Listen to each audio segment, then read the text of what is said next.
simple, improvised self-defense tool, homemade, something you can pick up very easily, very inexpensively. I got these from Lowe's for 64 cents each.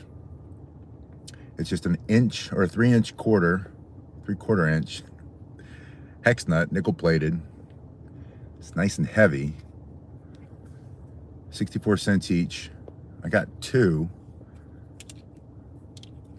and I already had some of this paracord that I use to make my monkey fists with.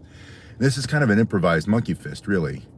Monkey fist is something that you can carry in your hand. Usually has a string or a chain attached. It's a ball. The ones I use are metal like this, and they're 1.5 inches. They're very heavy, and then you wrap it with a certain design. So it's wrapped in paracord, and then you can wrap it around your finger, hold it in your hand so it becomes a fist load. You do the same thing with 2 or 3 of these. If you were to attach them together and hold it, now you have a nice heavy fist load. So something that keeps your knuckles from collapsing, and something that has some weight to it. But you can also use it as a flail. And you know, one of the nastiest things you can run into is a bad guy, a piece of dog poo, carrying one of these trying to hurt you, and he's slashing, he's stabbing at you, and you don't really take this on with your hand. You tried to run, you couldn't get it. Of course, if you can run, get away. But if you can't, and you're fighting somebody who has a blade or another weapon, and you weren't able to carry anything, so you're in a non-permissive environment like in an airplane. Great thing about this is you can throw these into your backpack, your carry-on, as long as you don't attach them. And you might not even have this. You can use your shoelace. So you take your shoelace off, and I'll show you what we're going to do with this paracord, this 550 paracord. And I'm in my car getting ready to go to work, but I thought I'd take a minute before I change my shirt. Just came from exercising outside. It's a gorgeous day today. True Human Experience says, hi Matt, hope you're well and thriving. I am. I hope the same and pray the same for you. So, hello Bill, it's good to see you. Bill's in Vegas. So you carry it, pick your length. I'm gonna do the length of, let's see, I'll use my lanyard, my work lanyard, thing I wear around my neck. I gotta put it on anyway. Make it like a necklace, so about that long. Use your blade, cut it. Now that's gonna unravel very quickly, unless you also use my gun bag. I always carry a lot of medical supplies in there. Always have a heat source. I like these electric lighters. They seem to always work in the wind. Heat that up. And then with your fingers, squeeze it down. Hello Doug, it's good to see you this morning. We're making a flail. One of the least expensive self-defense tools you can get. It's a hex nut from Lowe's. You can get them at Home Depot, True Value Hardware here in the States. That's my lanyard. Or a do-it-yourself shop. Now you can do any kind of knot you want. If you want to do like a Western Union knot, I'm just going to tie a simple knot there. You can see that.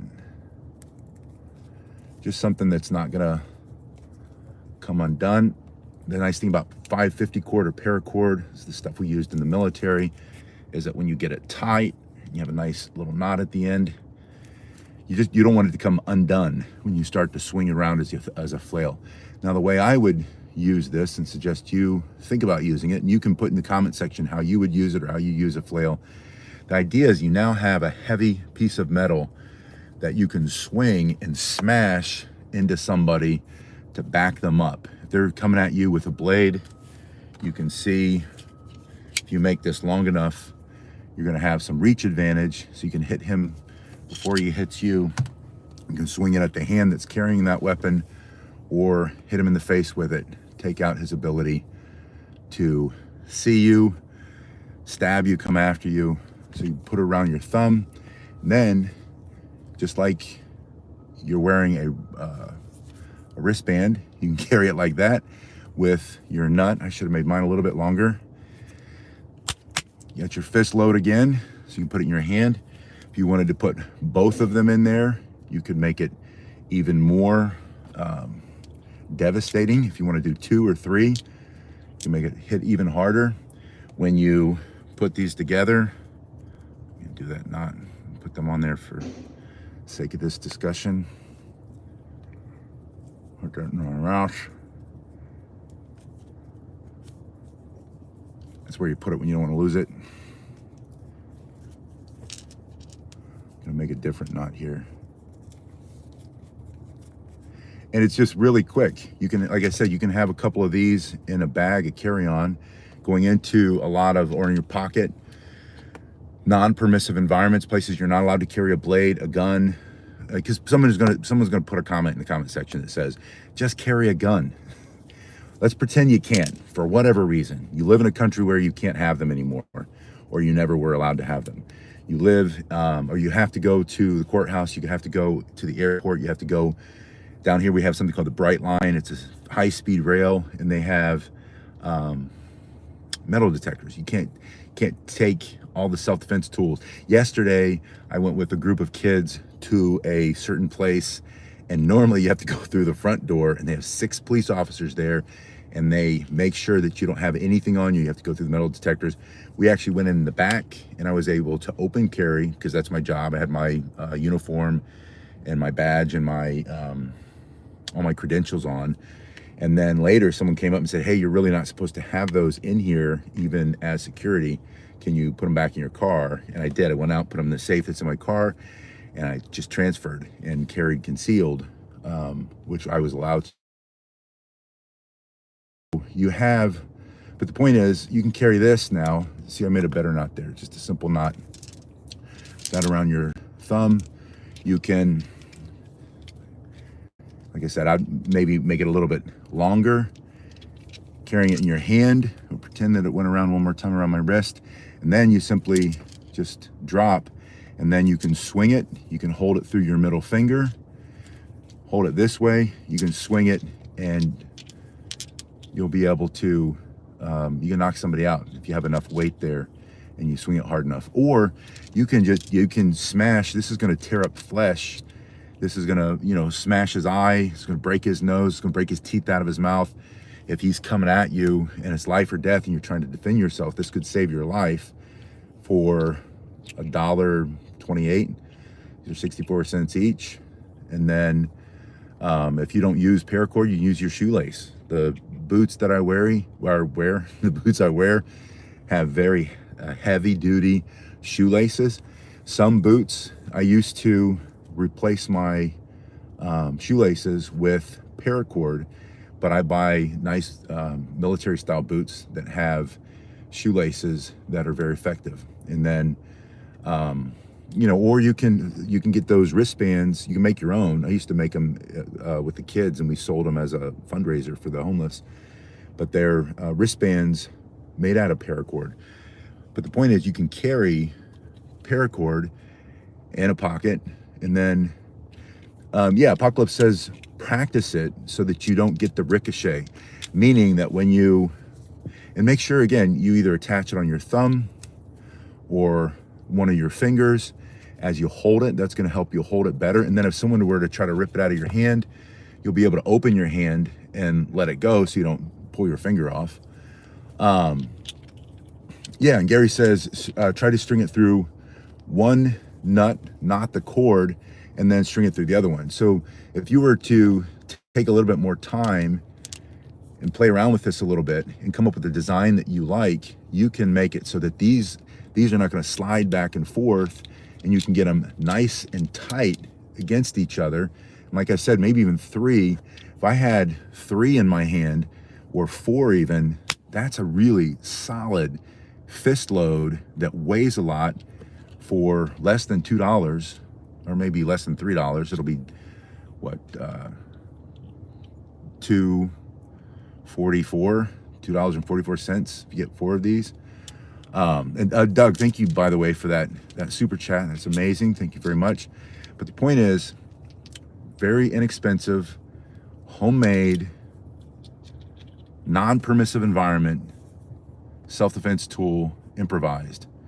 When you have to go someplace and you know you can't carry a blade, you know you can't carry one of these, you can't carry some of the things that you normally would, but you think there might be some trouble. Mariano asks, will you break your knuckles? You won't. If you hold it in here, no, you're not likely to break your knuckles. There's a basic rule in self-defense. It's hard to soft, soft to hard. So the head is hard. That's where palm strikes come in. The flesh on the face, even though there's bone in there, the nose, that's hard to soft. Soft, could be a fatal strike. Solar plexus, knocking someone's wind out. You don't always have to punch the face. You put this fist load in there and you punch someone hard enough, knock their wind out. You can stop someone by punching them in the solar plexus. But we're mostly going to use this. I'm going to mostly use this as a flail and swinging it. And as you know, so now joining the 1K club, and we're sorry about that. Now I can take that off and use that as I can wear it as a necklace, or like I said, you know, you keep these in a bag. If you feel like you're in a dangerous situation, there's a case of a young man, former Marine, who was on the subway, and he stepped in. Yeah, Doug says, do you remember when the law enforcement used to carry the, he said SAP gloves, but um, are you talking about the Billy Club? Not the Billy, what do we call that? The, yeah, Apocalypse Survivor says free Daniel Penny. So we're talking about the blackjack. That's what we're thinking of, blackjack. Those are very effective. But yeah, so, you know, Daniel Penny, this poor guy, who not a poor guy, he's a hero. He was on the subway with some of his friends. There was a man came on, he threatened to kill everybody, and he had been in and out of jail multiple times for aggressively physically assaulting and hurting people. Daniel Penny steps in and puts him in a chokehold. The man died, not because of Daniel Penny. It's coming out now that he was still alive when law enforcement get there. He was still breathing. He still had a pulse. And anyway, the point isn't to argue the Daniel Penny case. The point is to say, you know, this would have been a different option if you were on there, and because he was coming at people, and if you had the ability to defend yourself with a flail, you could have been. Yeah, um, the gloves, right?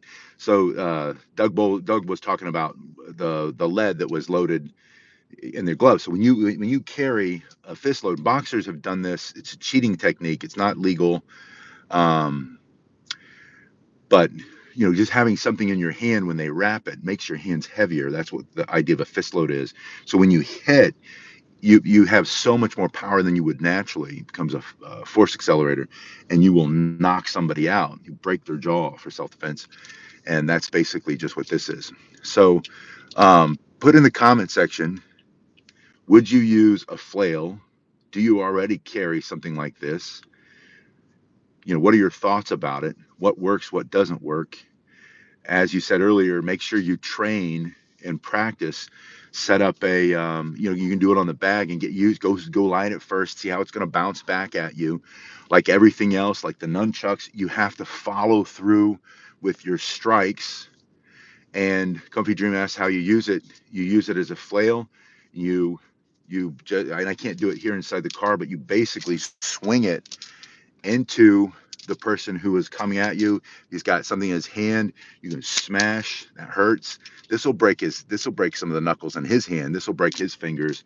This will hurt enough to make him back up. Or you smash it and you hit him into the face with it, and you'll be able to defend yourself with that. Yeah, Dan says your keys on a lanyard are also a good option. Yeah, and the master lock and a bandana. That's another simple, easy way. Master lock, we use American locks, which are even heavier. It's a heavier metal, and you put that in a bandana, and you can swing that. Rocks in a sock, a lock in a sock. It's all the same thing. It's a flail. It's just swinging, a swinging self-defense tool. But this is one that you can make yourself. I put the description, or in the links, put a description to what these are. In the description, you can go click the 2 links. This is the lanyard, or the paracord 550 cord, and these are just 3/4 inch nuts. If you can find bigger ones than these too. The bigger they are, the heavier they are, the harder they're going to hit. But it's a super simple, improvised, homemade self-defense tool that could save your life if you find yourself in a position where there's a bad guy coming at you. Yeah, Lone Center says a monkey ball. Same thing. This is also considered to be a monkey fist. You can carry this in your hand with your hand closed. You can smash with it. Again, you might want to tie these in a way so that the rope goes around the nut and then goes through it again, so that they don't move, and then you can put them together that way. And then you carry it in your hand with the rope around your finger, and then you can punch, and then you can also swing it, and then it'll come forward and add insult to injury and move him back, get him out of your face for self-defense. But it's a simple self-defense tool, homemade, improvised, could save your life. You never know. But the point is, you learn how to fight with anything and everything. You're not able to carry this. You can't carry your blade. This is a force multiplier. It takes what you have. Multiplier takes what you have naturally, your arms, your arm strength, your body strength, and then just gives you more power. I've got to go to work. I'll see you guys in a little bit. Again, thanks, Doug, for that super chat, and I'll